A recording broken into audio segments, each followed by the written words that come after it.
নতুন বেশ কিছু অ্যান্টিপিলেপটিক ড্রাগস আসছে যেগুলো কিন্তু সাইড এফেক্টসগুলো বেশ কম এবং দেখা যাচ্ছে যে এগুলো ইন্টারাকশন কম। ড্রাগের অনেক ইন্টারাকশন হয়, সেটা কম এবং এটার স্পেকট্রাম মানে দেখা যাচ্ছে অনেকগুলো ডিজিজে কাজ করে। আমরা জানি এপিলেপসির বিভিন্ন টাইপস আছে, সব টাইপসেই কিন্তু দেখা যাচ্ছে কাজ করে এবং এগুলোর কিন্তু আমি বললাম যে এগুলো অনেক উপকার করে এবং এগুলো সাইড এফেক্টসও কম।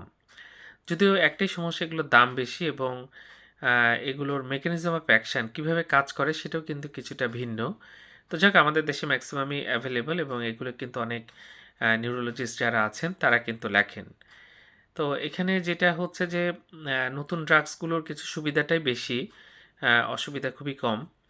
তো তারপরেও দেখা যাচ্ছে নিউরোলজিস্ট যেভাবে আপনাকে ড্রাগস দেন এপিলেপসির যে বা মৃগী রোগীর জন্য, সেটা আপনি ফলো করবেন, তাহলে আপনার রোগী কিন্তু অনেক ভালো থাকবে এবং এটা ডাক্তারের পরামর্শ ছাড়া কখনো বন্ধ করবেন না। ধন্যবাদ সবাইকে।